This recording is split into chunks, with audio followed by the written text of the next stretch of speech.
Jesus in My Life, episode 74. We need discernment more than ever. We almost make a joke today. We say, it must be true, I saw it on the internet. And we understand the irony of that is, no, you can't trust everything on the internet. So discernment is more important than ever.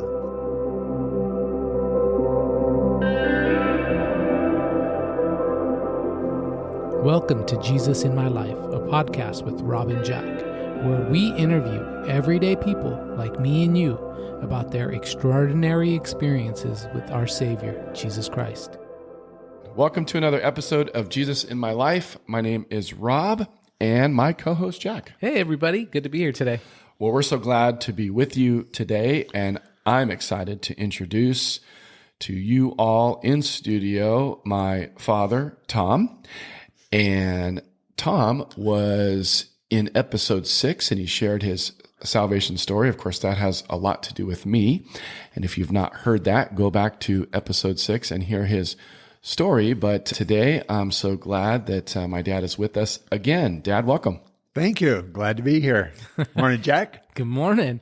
Tom, it's a real honor to have you back on the show. You've been a blessing in my life. Episode 6 actually was for a long time one of my favorites. Yeah. You know, because I've heard Rob's side of the story so many times. To hear your side, fill in the gaps, and it was just so cool, you know? Well, I did hear the episode, Jack, where you gave me an honorable mention. Thank you. There you go. Yeah. It was in episode 50 when we did our reflection on our top episodes. Yeah. We'll have to do that again when we get to 100. Yes. That's right around the corner. We're not too far. Yeah.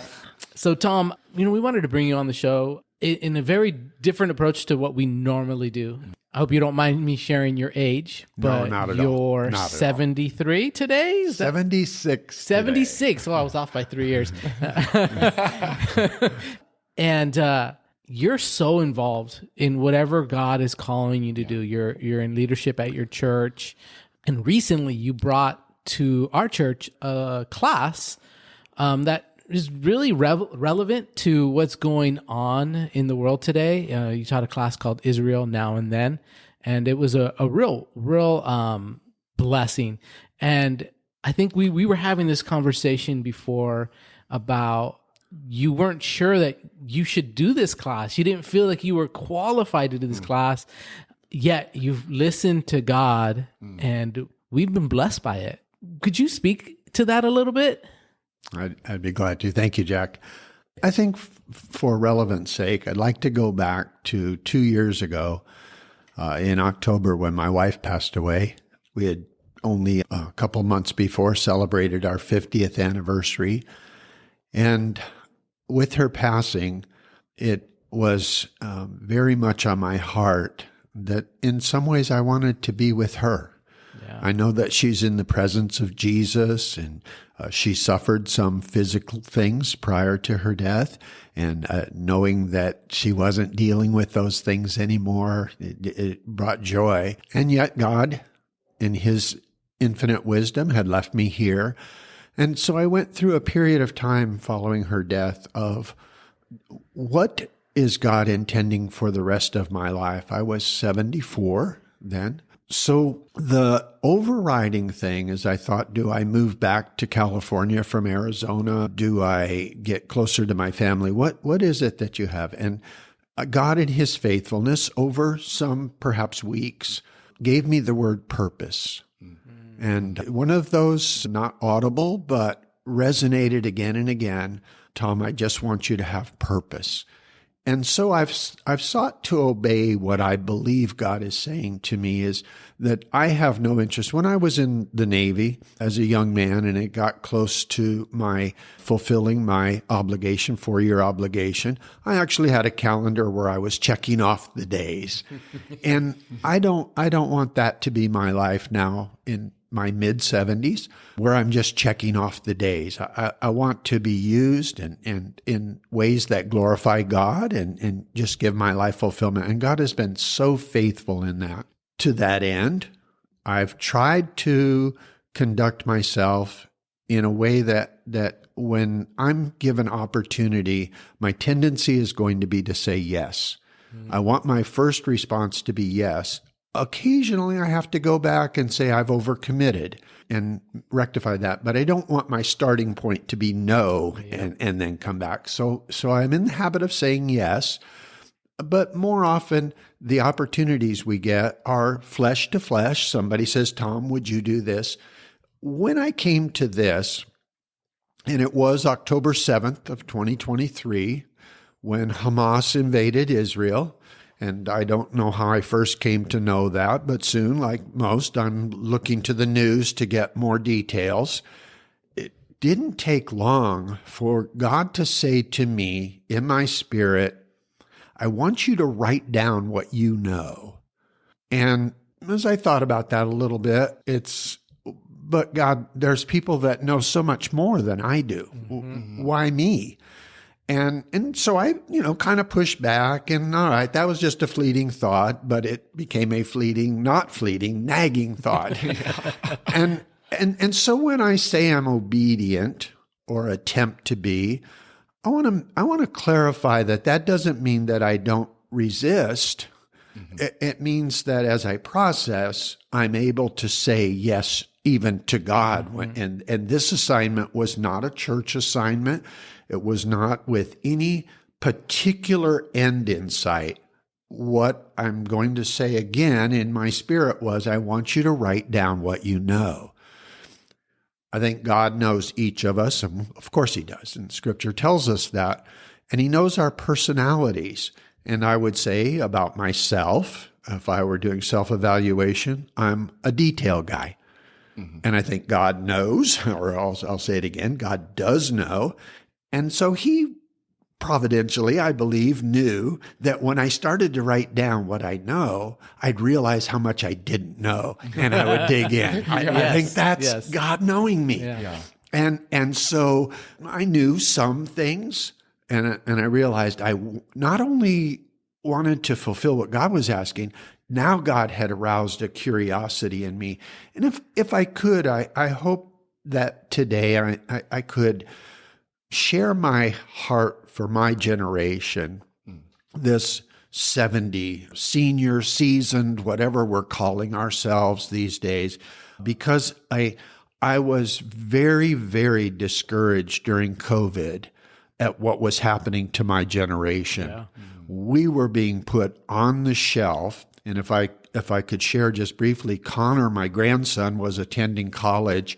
And one day Connor called me and said, Papa, almost through tears, Papa, I want to come and visit you, but I don't want to kill you and Lola.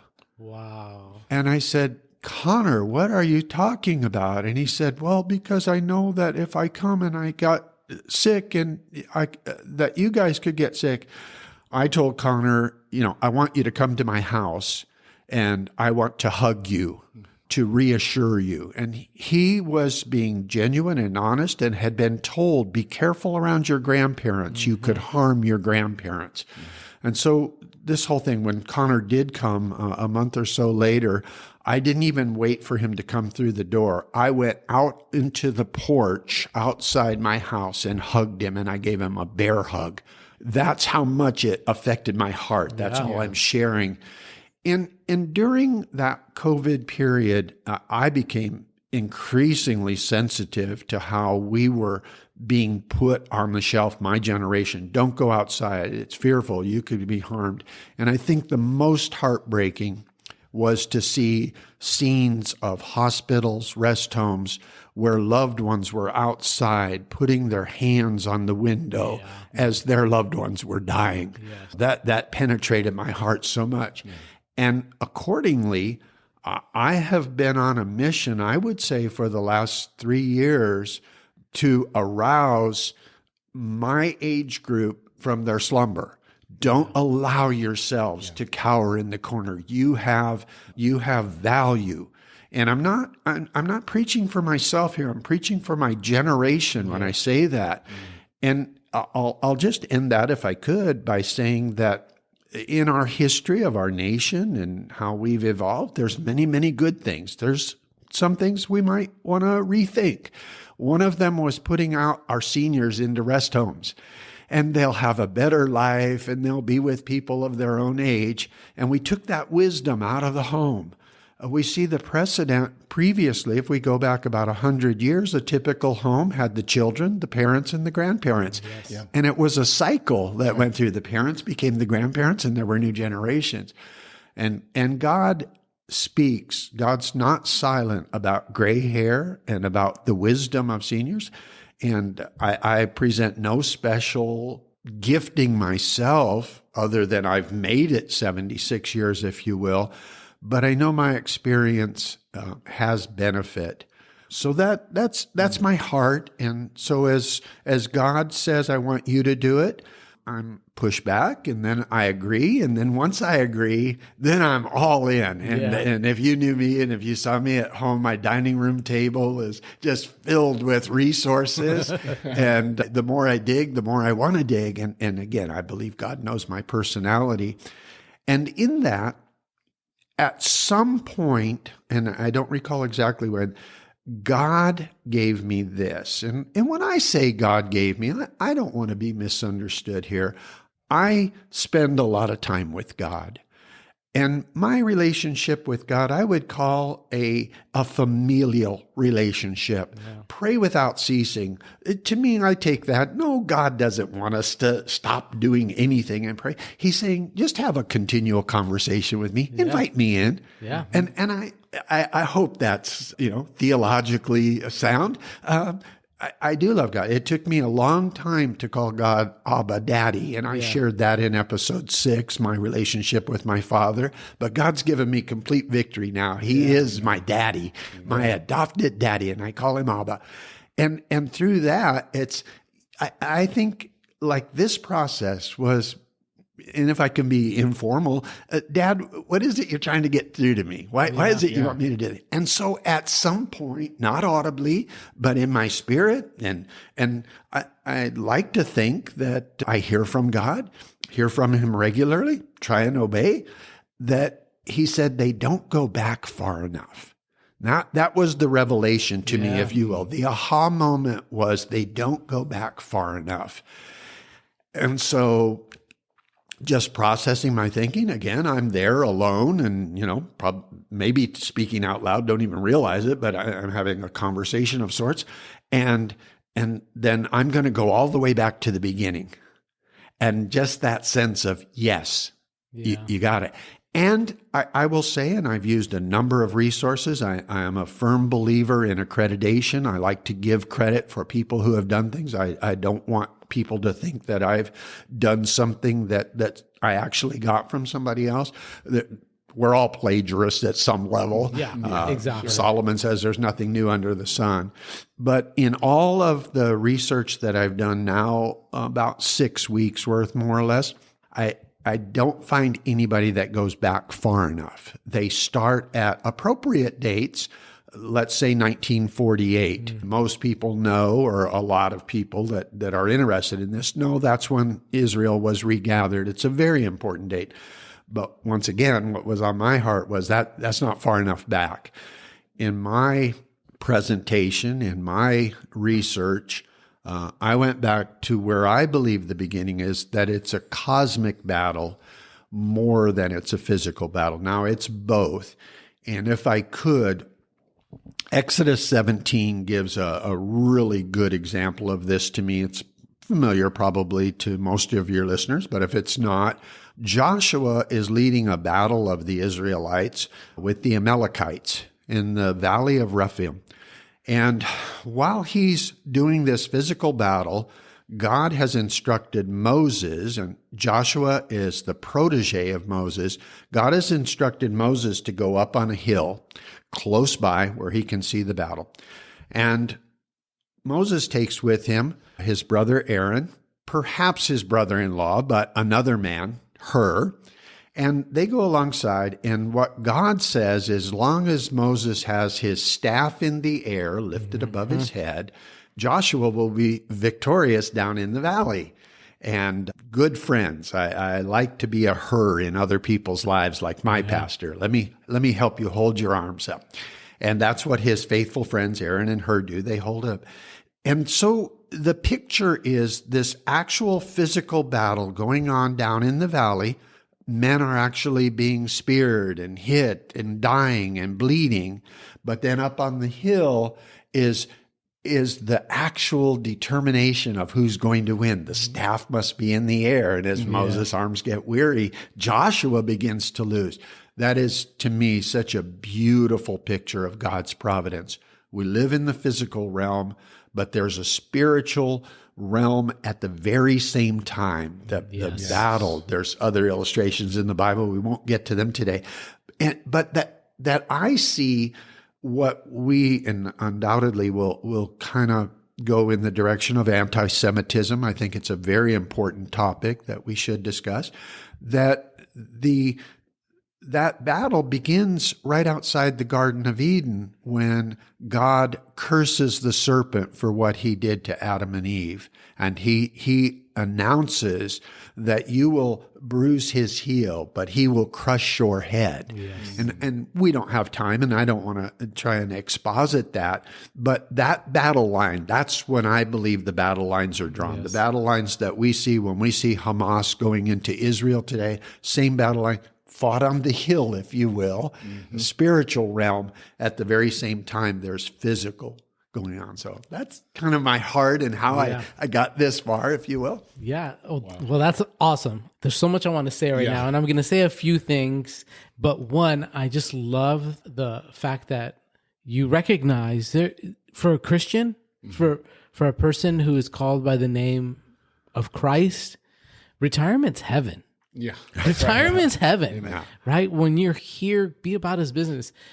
And it's for your own good and everybody else's good, right? Like, how much did you learn in studying about Israel that you will never be able to get to share, but you were built up in your faith for it, and you were able to then use that to benefit the church. That's right. Right? So, like, it goes both ways. I mean, I think me and Rob get to teach, and we get way more out of the teaching than we can ever give in the teaching. Completely agree. And then secondly, speaking about like it is a spiritual battle. I'm going through Daniel personally right now, right? And I'm always butcher where I'm at, right? Like, but I don't know if it was Daniel 9 or 10 where the angel comes and visits him. He's been praying, right? And he says he was held up by the prince of Persia, which he's not referring to a physical person. He's talking about a spiritual being that held him up from coming, but he was called to come to Daniel as soon as Daniel started praying, right? And then he had to have, I believe, Michael come and help fight them so that he could come and talk to Daniel. For 3 weeks. 21 for 3 days. weeks, right? There's a spiritual battle that is taking place. There's principalities and powers of darkness in this world that are the war is somewhere else. The battle in the field of Rephaim.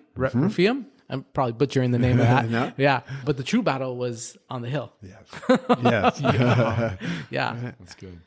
Oh man. Okay, so Israel. It is such a tiny piece of land. Yeah. I think in your class you mentioned that it's a third of the size of California, or even smaller than that. 6%. You could fit 19 Israels into California. Yeah. Wow. Okay. 19 Israels in California. It's a tiny sliver of land, yet it has been a focal point in history over and over and over. And I think, honestly, it comes back to God's providence of placing a people group that are going to spread his name in the center of the world in a lot of ways, right? Yeah. Israel is the crossroads of 3 continents, Europe, Asia, and Africa. Yeah. So ideas pass through there. And there's a reason God placed his people there, right? And it's the reason Jesus came and was born there. That's where the place where ideas spread out throughout the world. So we have this tiny sliver of land, and the world's attention's all on it, and people are so divided over this issue. Can I give an insight? Yeah. You've reminded me, and you're absolutely correct what you said earlier. I get the opportunity to preach, and I always know that the first sermon is God to me. Yeah. And then it's parsing out what a lot into whatever our time limit is to share. So said. So one was God kind of saying, go all the way back. When we go all the way back, the first thing we encounter is the curse of Satan, the serpent. And then now we're outside the garden. So all that God intended has now been violated. And outside the garden, two sons are born to Adam and Eve, Cain and Abel. And what we encounter very shortly thereafter, there in Genesis, is the first human death. And it is a brother killing a brother. I thought I probably couldn't do it justice this morning, but in the briefest of things is there was no jealousy in the garden, but all too quickly now there's jealousy. And what do I do with that jealousy? And so there's Cain able to think, I know how I'm going to reconcile my hurt feelings. They both made an offering to God. God accepted Abel's. He rejected Cain's.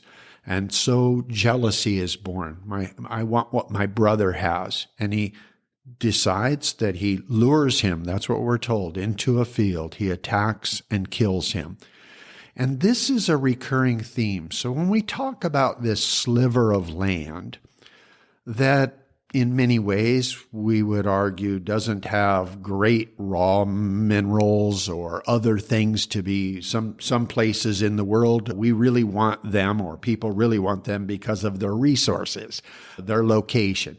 Israel's probably not that. But rather than using the term Israel for a moment, let's use another common term, the promised land. Yes. Yeah. And I believe that's that brotherly jealousy, because if we go forward to Deuteronomy in chapter 7, God chooses a people. It has nothing to do with merit or God having any need that's unfulfilled. God has everything, but in his infinite wisdom, he says, I'm going to choose a people. And I believe much as Cain had that jealousy, from that point forward, there's a national jealousy of God's chosen, my promised land. I want that promise. I might not even, if in any of us that have siblings, or if you have children and you know with siblings, they don't want something till one of the other siblings has it. And then all of a sudden there's, I want that. That's right. Exactly. You had three things and he's got one thing, but all of a sudden, and there's something innate. We see it in very small children, this desire to have what somebody else has, and it breeds jealousy over time.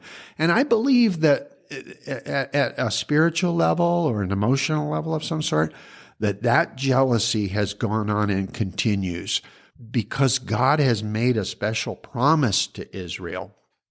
You are my chosen people, and God subsequently, after he chooses the people through Abraham, he gives him a land. He makes him a promise, a covenant, and he defines the boundaries of that land. On the north to the Euphrates River, to the south to the dominant river. It's not necessarily called the Nile. Today we would call it the Nile. So we see from Egypt to current day Lebanon and even North Lebanon, if you will, that was God's promised land. He defines it, and then he subsequently defines it by the tribes that are already in the land. And these tribes have to be removed so that you can occupy this land. So my thought there would simply be, in addition to calling it Israel, is the fact that it's a promise. And that promise, on the one hand, is great if you're the recipient of the promise. Right. But if you have any kind of jealous bent, which we all do at some level because we have sin, then that promise can be an offense. And I think we see that down through history, right through to today and probably tomorrow. That's so good. Yeah, that really just kind of hits it home right there. And, you said it, that jealousy that exists between, siblings, in this case, a brother against a brother, jealousy, that's mine, I deserve it, etc. And, you already kind of alluded to it earlier. When we look at sort of the core of our sin, there's just that, I think the best way to describe it, it's jealousy and what that does in in the heart, you know. When we look at what's happening today, there's really nothing new under the sun. Solomon said it, but it seems to be obvious to me that jealousy is not subsiding, it's growing. And it's getting deeper, it seems. And so, you know, the term is, I guess, anti-Semitic. And if you don't mind, maybe you can just kind of speak into that a little bit. Would you say that anti-Semitism comes primarily from the core of the heart of jealousy? Great question. Once again, I'll give an insight, and I have not heard everybody that spoke on Israel. So I never presume that I'm the only one that's gotten this insight, but I'll share the insight, and you've really kind of put your thumb right on it, Rob.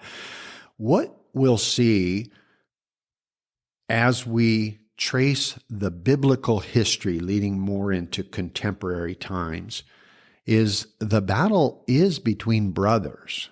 So we have Cain and Abel. Now, if we follow that story, Cain is punished by God and sent off, and he's told that he'll be a warrior. We kind of see that, and he pushes back on God, and God relents a little bit. I can't handle this, even though I just killed my brother. You know, people, and so God is faithful there. Then we kind of come down through history. Noah, the flood. And as Noah and his three sons disembark, Shem, Ham, and Japheth, an incident occurs. We won't get into it this morning, but out of that, Noah blesses Shem. We'll want to keep that name in the back of our minds. Japheth under Shem, and then he curses not Ham, but his son Canaan. I still haven't found the answer to this question myself. Was Canaan even yet born when God cursed Canaan? And so there again sets up, and these three sons and their wives are going to repopulate the earth. The only 8 people left on the earth as the ark lands at the base of Mount Ararat are these 3 sons, Noah and his wife. Noah is 600 years old plus. His sons are 100 years old, in that range. And so they're going to repopulate. Well, they go in 3 different directions. And if we had time in my presentation, I do take the time to show where they landed. And that battle that Noah predicted between Ham and his brothers, we see that because when later Joshua leads the people into the land, the people in there are the Hamites. They've come up from Egypt. And if we had a map, we could see that. And I'm trying to keep it simple as we're here on the podcast. But what I want, the key thing is brother versus brother.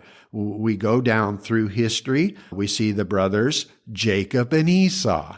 We go down through not too long thereafter, we have Joseph and his brothers. And what's the recurring theme? Jealousy. I want what he has. Why does he have that? And Joseph had the blessing of his father. His father probably sinned in some ways to show favoritism and that back, and yet God used that in his providence. So we see this again and again. And then to kind of give it some credence is the word Semite comes from Shem or Shemite. The Shemites populated Asia, the Middle East, when, again, the ark is landed and the boys go in the different directions. Japheth primarily goes into Europe, north, and then Ham goes south into Egypt and Africa. And I always want to give this disclaimer. While Ham received a curse, it is not a curse on a race or a color of people. And anyone who would teach that is teaching error. But nevertheless, God ordains what God ordains, and these offspring. So all they had to do was leave the land, but they were stubborn, or this is ours. So that battle, we can certainly trace that back more than 3,000 years, that this promised land. And so, Jack, long-winded answer to your short question or comment is, I don't believe it's the land. In fact, God possesses all of the world. It's all his. He created all of it. Yep. So for him to even designate some small area of land, about 270 miles long, about 85 miles wide at its widest, 6 miles wide, not a very big strip of land. You think, if you're God, why don't you choose all of a continent or something? Right? But that's God, right? Yeah. Why did his son come not as a king and royalty, but in a manger? You know, that's God. Our ways are not his ways. So this land, but for me, the answer is because it has promise associated with it. Once again, I think if we just think in kind of natural terms and think of siblings especially, a promise made to one but not made to the other probably does breed some jealousy. And I think that exists. And lastly, I'll just say on that this Shemite, if you do the research or your listeners do, once again, the Middle Eastern Arabs, primarily we would say today, kind of based in Saudi Arabia, the Assyrians or Syrians, more and Persians, we think of Iran, these are all Shemite people. They're not Japheth. They're not from Ham. So it's more incredible than the revelation, as you said earlier, that, God shows you a lot. I had no idea. I knew about their names and that they settled in different places. But when you actually map it, it's incredible that you see it is truly today brother fighting brother. Yeah. Battle lines have been drawn, and a most significant one for anyone studying today. Maybe some of your listeners aren't as interested in the thousands of years ago in biblical history, but they're really interested in today. Well, the brothers that are most important in that story, I would say, are Isaac and Ishmael. Yes. Yeah. But the theme is the same. Two brothers. There is trickery. There's jealousy. And that battle, I dare to say, has never been reconciled and is certainly not today. When we look at Islam and the tenets of Islam begun 600 AD or thereabouts, we see an association with Ishmael. Stories are told differently than we know them in our Christian Bible. It's Isaac. In the Quran, it's Ishmael. And so we see even a different story, and then we have to use discernment which story is correct. Yes. And I think each person has to reconcile that. Yeah, I listened to your podcast with Michael, and I love that Michael declared that very, very well, I thought. If you have two or more things, research them. And I want to encourage, and if I can do it at 76, let me just encourage anybody can do it. And we have different resources, we have different abilities, but do the research. And God is faithful. He'll show you the truth. Yeah. Yeah. I love that. Like, it's okay to ask these questions that are difficult. It's not an offense to God to question. It's actually a privilege that he gives us to question as long as we're genuine, right? If we're genuine, you really want to know an answer, God will provide that answer. Yeah. There's we live in a day and age where all of the information of human history can be accessed on this little device I carry in my pocket. And what do I choose to use it for? Cat videos and, prank videos or whatever, like things that make me laugh. But I can access wealths of information and it's right at my fingertips. It's not like 500 years ago where you had to be privileged to get access to books to study, right? The select few could go to university.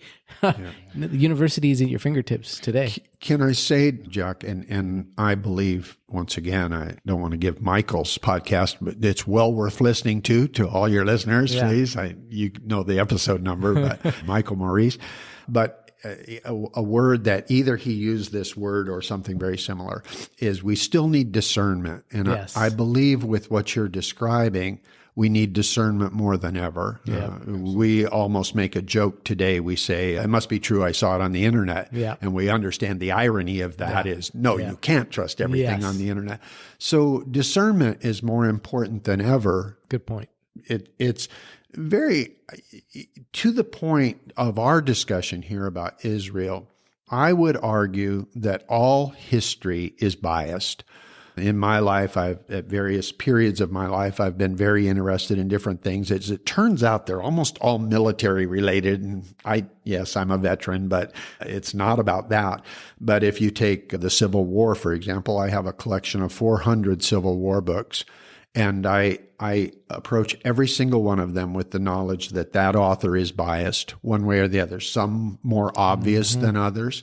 Same thing with World War II. That probably is a little easier to distinguish between the black hats and the white hats and what they were doing. But if we understand that most things we're reading that someone's taken the time to write, they do have bias. And so we need to continually seek God in his discernment. This topic that we're discussing, perhaps we can go there in our discussion, is not only controversial between the chosen people, if you will, the promised people and the ones without the promise, even within that community where God has made promise, Jews and Christians. There's a vine, we're told, and we, Christians, coming later to the party, thank you, Jesus, have been grafted in. And Paul tells us, be very careful when you discount that branch that sadly was broken off and made provision for you. So we ought to be, we would think, Christian and Jews. We often say Judeo-Christian, and we lump them together. But I would dare to say, sadly, there's a lot of controversy between Christians and Jews, let alone non-Christian, non-Jews, Yes. and that. So that controversy is at many levels. If I could be so bold, just in what God shared with me, I think the root of it's still the same. There's jealousies. We have a term, replacement theology, prevalent today in certain places, wherein people will declare that the church age, us Christians, have replaced Israel and the promises made. And I would dare to be so bold as to say God's promises to Israel are God's promises to Israel. Amen. And at the very same time, he's made us promises. Many of them are similar, overlap, but some of them are distinct. And when we get into eschatology and future events, most confusion that I've encountered is primarily right there. You've misrepresented or misunderstood what God is promising this group of people, the Israelites, and this group of people, the Christians who are following Christ. Can you come out of this, or can you be completed, if you will? I have several very, very dear Messianic Jews, and I love them so much, and they never give up their Jewishness. They just simply complete it because the Messiah's come. And I don't want to get deep into that, but what I do want to reiterate is, in borrowing on what you're sharing, Jack, is we do have to apply first discernment because there is so much information at our fingertips today. I'm old enough now, 76, to remember when if God had laid this on my heart 50 years ago, to get the same information that I got at my dining room table, I would have had to go to the library. Many of the resources I wouldn't have even been allowed to take out of the library. They had the research department. And again, for those in my generation, you'll probably all remember, and you had to sit and do your research right there, going through books and then put that together. Today, it's much easier. But with ease also comes the need, again, for greater discernment. And what I've sifted down, and we'll go back to your early comments about preaching or teaching. I think for most of us that have that calling or that gifting in our lives, the hardest thing perhaps is the editing down. We wind up with too much information. And how do we whittle that down? Stay coherent. I'm a big believer in any time I get the opportunity to present, I always want to have a beginning, a middle, and an end. I don't want to be drawing random thoughts here and there because that breeds confusion, or certainly can. Even in our discussion this morning, I think God, knowing that about me, okay, you want beginning, middle, and end? let's get the right beginning. For me anyway, it's you got to go all the way back to Genesis. And the end is yet to be fully lived out. But we see the day is approaching. So speaking of preaching, I want to clarify that that's not what I'm going to do right now, because this is for sure a conversation. I'm really appreciative of what, Dad, you've shared thus far and where the conversation has gone. I was just thinking as you were talking, to this jealousy thing. I guess I would say this, that at the core of jealousy is ultimately, I think, pride. And it's amazing that when I think about the story in Luke 15, where Jesus is giving an illustration, an example of the prodigal, and he goes on, and we know the prodigal story as a man who had walked away from his father to go and basically do what he wanted to do, and that's live the high life, quote unquote. And he finds a lot of emptiness there, and he comes home, and the cliche is the son who was lost is now found. And in so many ways, Jesus, I think when we look at his preaching and his teaching, he sort of clarified things by leaving things hanging. And I think in that story, I think that gets missed, is at the end of Luke 15, as he shares that story, is about the brother who's at home, and the jealousy that's resonating in his mind and heart is this brother now is who went and left the house to go basically spend your money. Why does he deserve a party? And why does he deserve this extravagant banquet? What about me? And I think in many ways that's kind of where the story, kind of Jesus leaves that hanging. But I think in many ways, who's the real prodigal in many ways? And I think, I don't know, I guess there's really not a question, maybe just a comment. What do you guys think about that? Like, when we think about what's happening, certainly on a global stage with the topic at hand in Israel, but we can sort of break that down to even in our homes. Rob, if I could, I'll just borrow with what you said, because I think you're right. Absolutely correct. Pride. And when God lists the 7 things that offend him, and pride is at the top of the list. Pride goes before the fall. Yep. It's maybe the last thing we hang on to, I would kind of pride is interpret the origination of sin, right? It's because of pride that we have all these other sins. That's right. Right? My way instead of God's way. Yeah. Pride. Yeah. I have somebody in my life that really, really struggled with jealousy. And I was trying to communicate to them they were dealing with the consequences of jealousy. And what I did back then in this circumstance was to say, if I were to complete your thoughts, I would complete them something like, but I don't.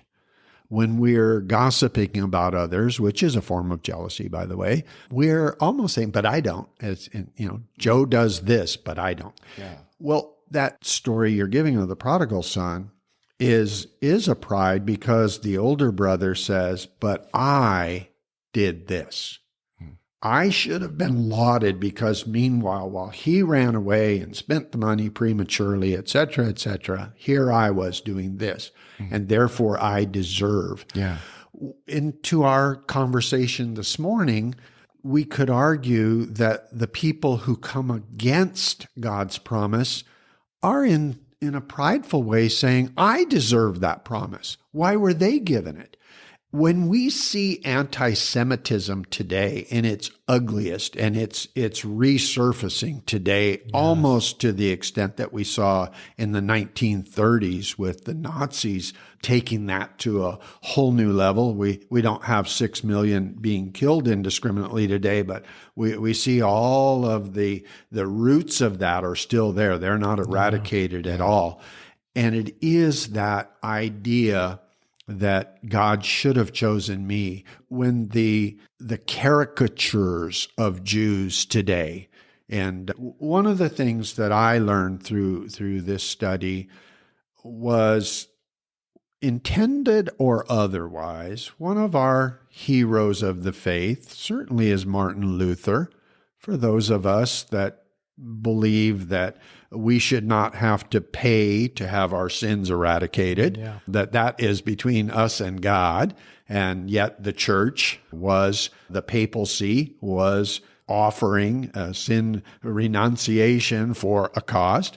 And Martin Luther pinned those theses at the door at Wittenberg, 1517, hero of the faith. Regrettably, and what I've come to learn, and I feel confirmed enough I can state it here as historical fact, is that the Jews didn't embrace Martin Luther's Reformed teaching, Reformed ideas. And there's a pride issue there. Martin Luther couldn't handle the rejection. Why aren't you agreeing? And he started off speaking more vague about Jews and not coming into the fold. And then the more I read, it's actually very concerning to me.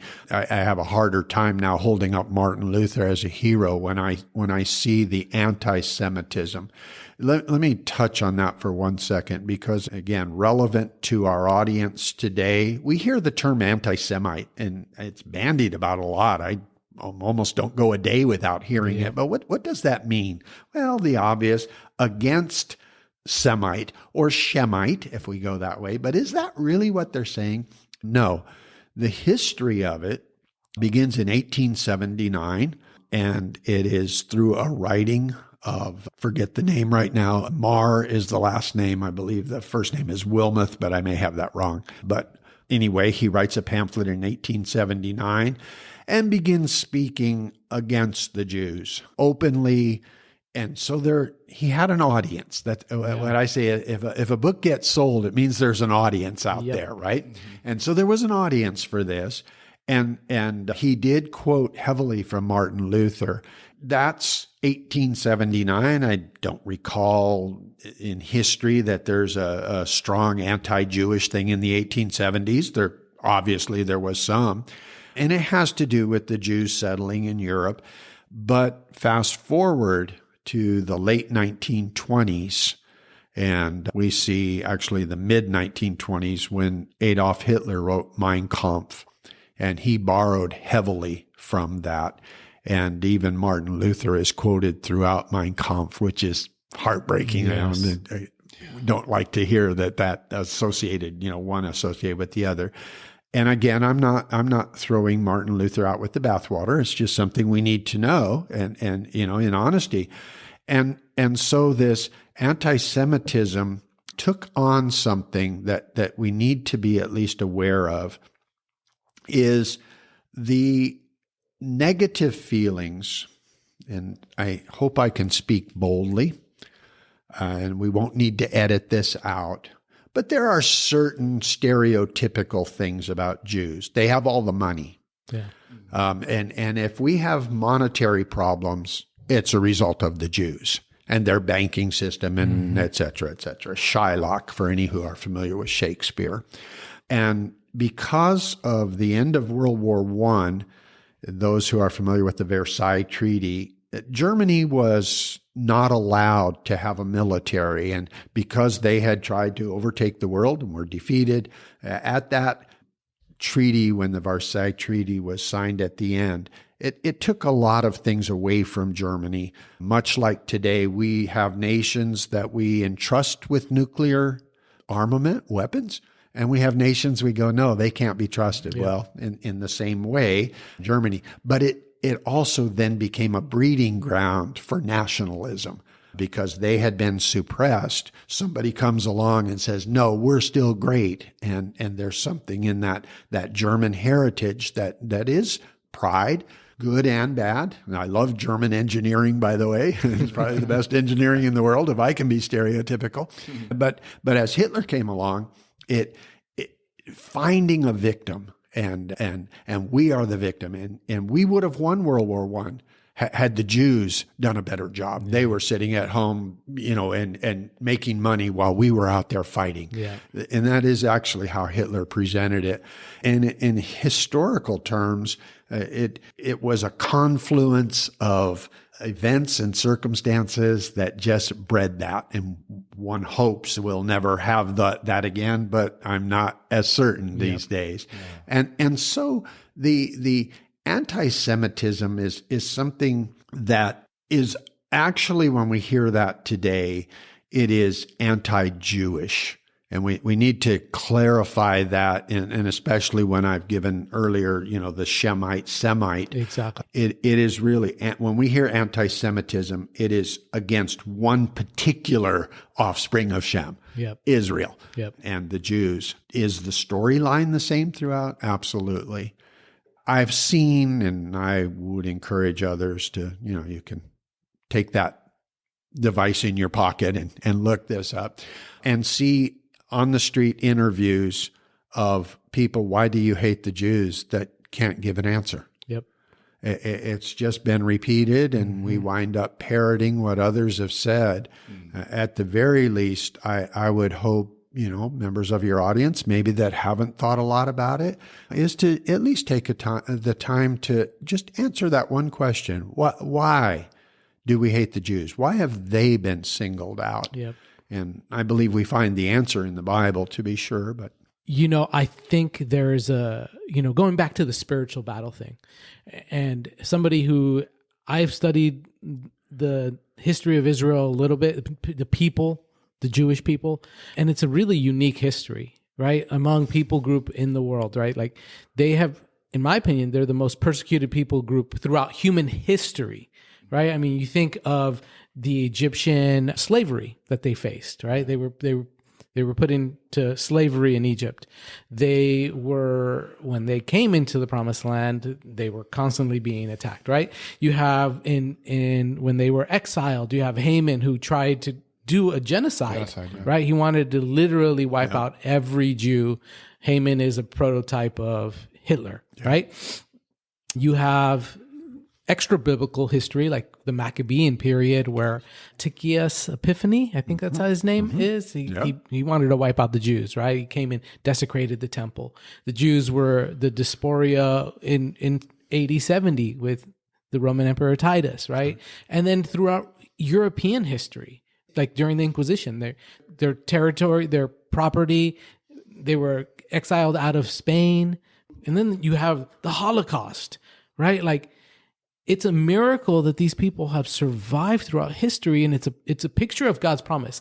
And I think something else we talked about earlier, where like it's not because they merited God's favor. It's simply God's favor. Just like us Christians, we did nothing to deserve what Jesus did for us, right?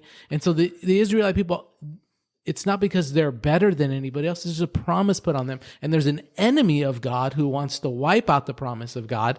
And if he can wipe out the Jews, then he can call God a liar. That's right. Right? So there's this demonic influence in this world that concentrates on Israel. Because there's plenty of other countries where things are happening that we just ignore, right? Like there's atrocities happening in Africa. There's tons of things going on in the world.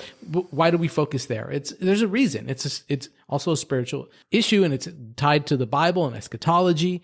And I wish we had way more time to talk about this, but we're nearing the end of our time. So Tom, what would you say to someone who has bought in to the anti-Jewish rhetoric? Because it even happens within Christian circles. Earlier this morning, before I came here, I was asked a question, and my answer to that question, not pertaining to this, was go find out. God is not only merciful, he's graceful, he extends grace. And he said, "No one who seeks me will I turn away."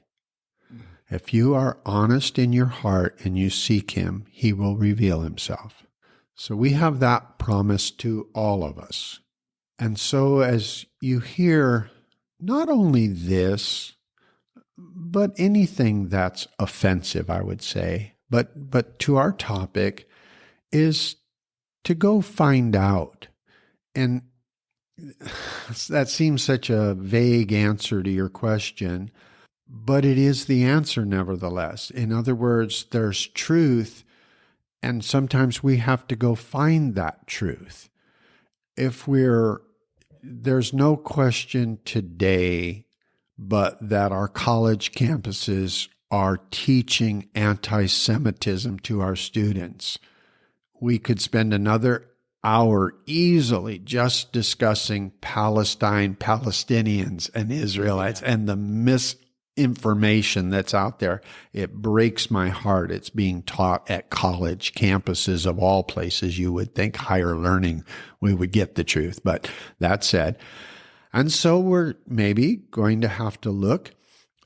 I unapologetically, as a Christian, I lived the first 38 years of my life. As a non-Christian, I've lived the last now 38, half and half. As a Christian, what I've come to learn is that God does provide the answer. The starting point is His Word. So in the short answer to your question is, you have to know who these Jews are. And the only way you're going to know is you're going to have to start at the Bible. God will reveal Himself. Dad, thank you so much for being on the show today and for sharing your story. This really can be an extension of a further conversation, but Lord willing, maybe that will happen in the future. So I want to thank you for sharing your story and how God calls you to this. And so for our listeners, I hope that you were blessed by what was shared today. Yeah, Tom, normally we share our story from Luke 8 about the demon-possessed man who is rescued by Jesus and goes and shares his testimony. And in a similar way, we do that today, but it's a different testimony. It's a testimony of God's faithfulness to a people group, right? And there is a testimony there that builds up my faith, right? If God is so faithful to a promise to people who have rejected their Messiah for 2,000 years, and He's still faithful to preserve them. Oh man, our God is good. Yeah. So good. Yeah. I'm just so blessed by Him and His willingness to endure, His patience. He doesn't desire that anyone should perish. We serve a good. I want to say good 1,000 times. God, Amen. And so, thank you for saying yes to Him and the class that He led you to teach. It was a 3-hour course, and it felt like a college level course to me. It was very well done. Tom, thank you for being on the show. Thank you. Everybody else, stay tuned every Tuesday for new episodes.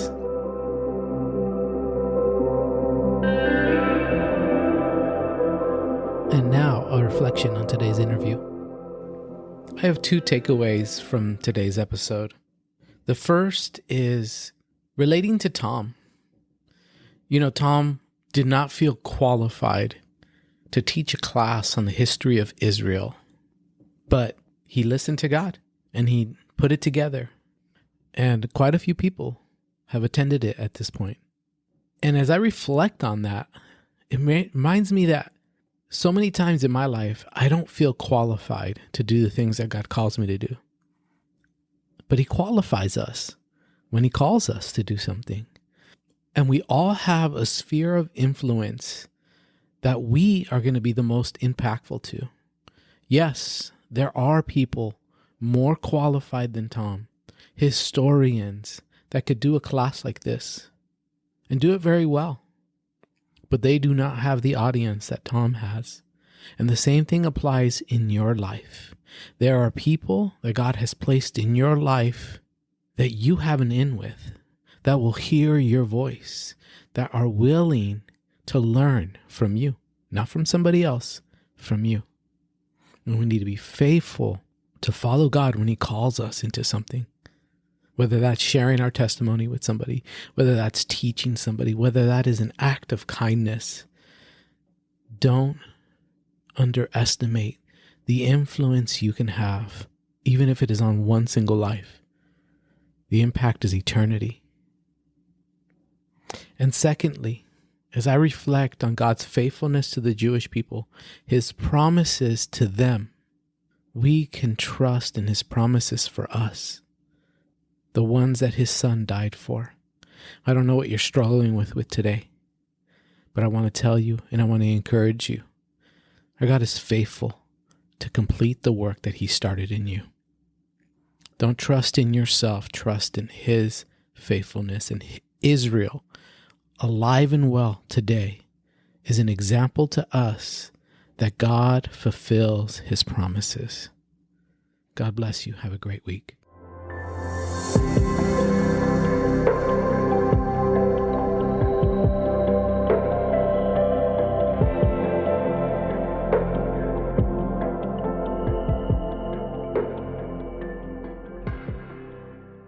Thank you for listening to Jesus in My Life. New episodes release every Tuesday. Subscribe on your preferred podcasting platform so you don't miss a single episode.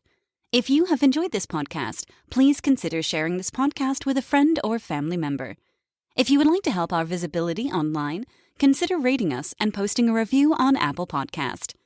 Have an awesome Jesus in My Life story? Contact us at jesusinmylifepodcast@gmail.com.